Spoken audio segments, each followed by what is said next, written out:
Welcome back to my channel. आज की इस वीडियो में मैं आपके लिए एक बड़ी ही इंटरेस्टिंग स्टोरी लेकर आई हूँ। इतना ही नहीं, इस स्टोरी के हर एक लाइन को मैं इंग्लिश में ट्रांसलेट करूँगी, क्योंकि स्टोरी सबसे आसान वे है इंग्लिश सीखने का और इसमें आपको मन भी लगेगा। इस वजह से मैंने सोचा कि क्यों ना स्टोरी के माध्यम से ही आपको इंग्लिश समझाई जाए, जिससे आपका मन भी लग जाएगा और आप इंग्लिश भी बेहतर तरीके से बोल पाएंगे, या फिर कह सकते हैं कि बोलना सीख जाएंगे। लेकिन सबसे पहले ज़रूरी है स्टोरी को रीड करना। तो आइए अब हम लोग स्टोरी को रीड करते हैं। बहुत समय पुरानी बात है, एक जंगल में एक घमंडी हाथी रहता था। वह हाथी छोटे छोटे जानवरों को बहुत परेशान करता था। हाथी ने दूसरे जानवरों का जीवन बहुत कष्टमय बना दिया था। सभी जानवर उस हाथी से बहुत भयभीत रहते थे। एक बार हाथी एक चींटियों के झुंड के पास से गुजर रहा था। हाथी ने अपने पैरों से कुछ चींटी को कुचल दिया। इससे चींटियां काफी परेशान हो गई। चींटियां यह कहकर रोने लगी कि हम लोगों का आकार छोटा है, इसलिए हम उस विशाल हाथी का कुछ नहीं बिगाड़ सकते। अगला स्लाइड देख लेते हैं। एक दिन सभी चींटियों ने एक सभा बुलाई और उस हाथी को सबक सिखाने का फैसला किया। योजना के मुताबिक जब हाथी उन चींटियों के पास आया तो कुछ चींटियां उस हाथी के सूंड में घुस गईं और काटने लगीं। अब हाथी सिर्फ दर्द से कराह सकता था, लेकिन कुछ कर नहीं सकता था, क्योंकि चींटियां आकार में काफी छोटी थी। हाथी को अपनी गलती का एहसास हुआ और उसने चींटियां मतलब जो हाथी है, उसे जब अपनी गलती का एहसास हो गया तो उसने चींटियों से माफी मांगी। हाथी की पीड़ा को देखकर चींटियों को दया आई और वे सूर से बाहर निकल आई। तो चलिए अब हम लोग इसे लाइन बाय लाइन ट्रांसलेट करते हैं। तो हमारा सबसे पहला स्लाइड है, बहुत समय पुरानी बात है। It is a matter of long time ago. Matter मतलब क्या होता है? बात। मैटर का मतलब क्या होता है? बात। बहुत पुरानी बात है। It is a matter of long time ago. आगे क्या कहता है? एक जंगल में एक घमंडी हाथी रहता था। A proud elephant lived in a forest. Proud elephant यानी कि घमंडी हाथी। प्राउड का मतलब क्या होता है? घमंडी। प्राउड का मतलब क्या होता है? घमंडी। ओके, मैंने यहाँ लिख दिया है घमंडी। एलिफेंट यानी कि हाथी लिव्ड रहता था इन अ फॉरेस्ट यानी कि जंगल में। एक घमंडी हाथी एक जंगल में रहता था। यहाँ पर मैं आपको बता देती हूँ ये किस टेंस का है। तो क्योंकि यहाँ पर हमने सबसे पहले अ प्राउड एलिफेंट यानी कि प्राउड एलिफेंट मतलब घमंडी हाथी, एलिफेंट के बाद लिव्ड यानी कि V2 है, तो इससे क्या पता चलता है कि यह हमारा पास्ट सिंपल या फिर कह सकते हैं कि पास्ट इंडेफिनिट टेंस का है। तो क्यों? तो ये इस वजह से ये पास्ट इंडेफिनिट टेंस का है, क्योंकि अ प्राउड एलिफेंट यहाँ तक हो गया हमारा सब्जेक्ट, या फिर आप बस यहाँ पर अ प्राउड को हटाकर बस एलिफेंट से स्टार्ट कर सकते हैं। एलिफेंट हो गया सब्जेक्ट, लिव्ड हो गया V2। तो इस प्रोसेस से आप ये आसानी से समझ सकते हैं कि ये किस टेंस का है। तो चलिए अब हम लोग आगे बढ़ते हैं। वह हाथी छोटे छोटे जानवरों को बहुत परेशान करता था। That elephant used to trouble small animals a lot. यानी कि डैट एलिफेंट मतलब वह जो हाथी था, यूज्ड टू किया करता था, ट्रबल यानी कि परेशान, स्मॉल एनिमल यानी कि छोटे जानवरों को, अ लॉट यानी कि बहुत ज़्यादा। वह हाथी छोटे जानवरों को बहुत ज़्यादा परेशान करता था। आगे क्या कह रहा है? हाथी ने दूसरे जानवरों का जीवन बहुत कष्टमय बना दिया था। The elephant had made the life of other animals very miserable. Miserable का मतलब होता है कष्टमय। एलिफेंट मतलब हाथी, मेड V2S का भी बना। मेक यानी कि बनाना, यानी कि मेड मतलब बना दिया। द लाइफ यानी कि जीवन को, ऑफ अदर एनिमल दूसरे जानवरों के जीवन को, वेरी मिसरेबल यानी कि बहुत ज्यादा कष्टमय बना दिया। आगे क्या कह रहा है? सभी जानवर उस हाथी से बहुत भयभीत रहते थे।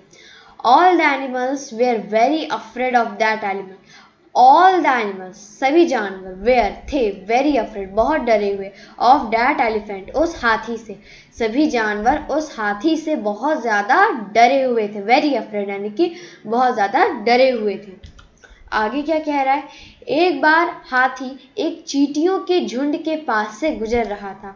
वंस एक बार, एन एलिफेंट एक हाथी, वाज पासिंग गुजर रहा था, बाय तो कहाँ से, अ हर्ड ऑफ एंट्स यानी कि हर्ड मतलब ग्रुप, तो किसके ग्रुप से, तो अ हर्ड ऑफ एंट्स यानी कि चींटियों के ग्रुप से गुजर रहा था।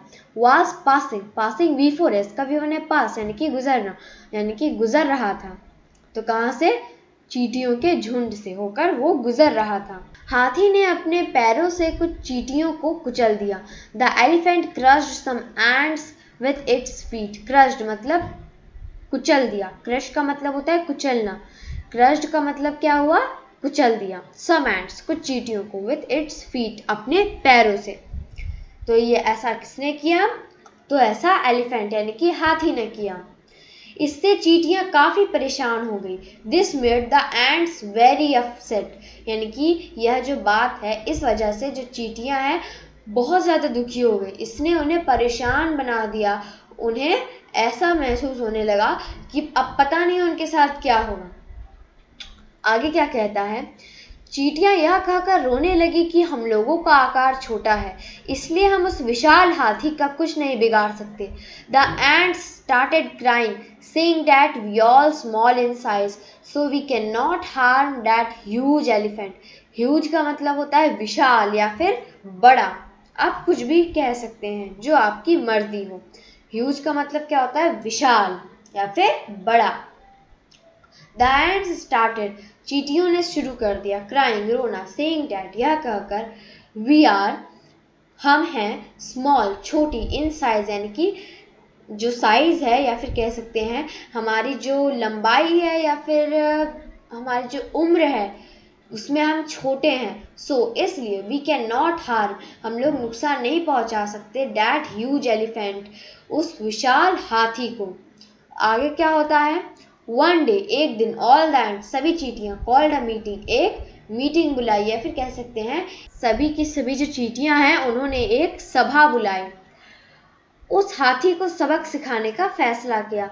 तो क्या होता है कि एक दिन सभी चींटियों ने एक सभा बुलाई और उस हाथी को सबक सिखाने का फैसला किया। वन डे एक दिन, द एंट्स चींटियों ने, कॉल्ड बुलाई, अ मीटिंग एक सभा, एंड और डिसाइडेड निर्णय लिया, टू टीच अ लेसन यानी कि सबक सिखाना का, टू दैट एलिफेंट उस हाथी को सबक सिखाने का फैसला किया। योजना के मुताबिक, according the plan, according to the plan यानी कि इसका मतलब क्या हुआ, योजना के मुताबिक। व्हेन जब, the elephant came near to the ants यानी कि जो हाथी है जब वो केम नियर पास आया, दोज एंट्स उन चींटियों के, some ant entered the trunk of that elephant कुछ चींटियों ने क्या किया कि वो उसकी सूंड में घुस गई, एंड स्टार्टेड बाइटिंग और उसे काटना शुरू कर दिया। आगे क्या होता है, अब हाथी सिर्फ दर्द से कराह सकता था लेकिन कुछ कर नहीं सकता था क्योंकि चींटियां आकार में काफी छोटी थी। Now the elephant could only moan in pain but could not do anything because the ants were too small in size. moan in pain, moan in pain का मतलब क्या होता है, बिल्कुल सही, moan in pain का मतलब होता है दर्द से कराहना। एनीथिंग का मतलब क्या होता है, एनीथिंग मतलब होता है कुछ भी, बिकॉज मतलब क्योंकि, एंड का मतलब तो जानते ही हैं चींटी, वेयर मतलब था थे थी, टू मतलब भी, स्मॉल मतलब छोटा, साइज का मतलब अभी आप समझ लीजिए बस आकार होता है इसका मतलब। आगे क्या कह रहा है, हाथी को अपनी गलती का एहसास हुआ और उसने चींटियों से माफी मांगी। The elephant realised his mistake and apologised to the ants यानी कि अपनी गलती के लिए उसने चींटियों से माफी मांगी, क्योंकि जब उसे अपनी गलती का एहसास हो गया है तो फिर वो माफी नहीं मांगेगा।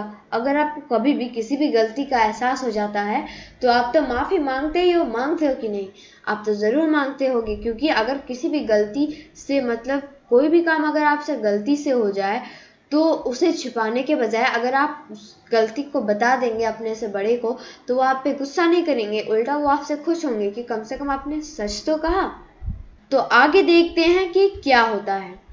हाथी की पीड़ा को देखकर चींटियों को दया आई और वे सूर से बाहर निकल आई। Seeing the pain of the elephant the ants felt pity and came out of the trunk. Seeing देखकर, द पेन दर्द, ऑफ द एलिफेंट यानी कि हाथी के दर्द को देखकर, द एंट्स चींटियां, फेल्ट पीटी यानी कि उन्हें दया आई, फेल्ट यानी कि ये V2S का V1 है, फील यानी कि महसूस होना, तो उन्हें महसूस हुआ दया, या फिर कह सकते हैं कि उन्हें दया आई, तो किस पर, तो हाथी पर दया आई। And came out of the trunk, trunk का मतलब होता है सूंड, जैसा कि मैंने आपको बताया जो ट्रंक है उसका मतलब होता है सूंड। तो जब आपको किसी भी चीज पे दया आती है तो आप चाहते हैं कि आप उसकी मदद करें, दया आना का मतलब ये मदद करना उसकी। और अगर आपको उस पर दया नहीं आती है तो आपको लगता है कि नहीं वो बहुत बदमाश लड़का है, हम भला उसकी मदद क्यों करें। तो इस वजह से जो भी लोग दया करते हैं किसी पर, इसका मतलब वो उन लोगों की मदद ही कर रहे हैं। उसी तरह से जो चींटियां हैं उन्हें भी हाथी पर दया आ गई और वह उसकी सूंड से बाहर निकल आई। केम आउट मतलब बाहर निकल आना, तो कहां से आ गई, ट्रंक यानी कि सूंड से बाहर निकल आई। इस कहानी से हमें ये सीख मिलती है कि कभी भी किसी को छोटा नहीं समझना चाहिए। This story teaches us that one should never under estimate anyone. एक बार फिर से पढ़ लेते हैं। इस कहानी से हमें ये सीख मिलती है कि कभी भी किसी को छोटा नहीं समझना चाहिए। This story teaches us that one should never under estimate anyone.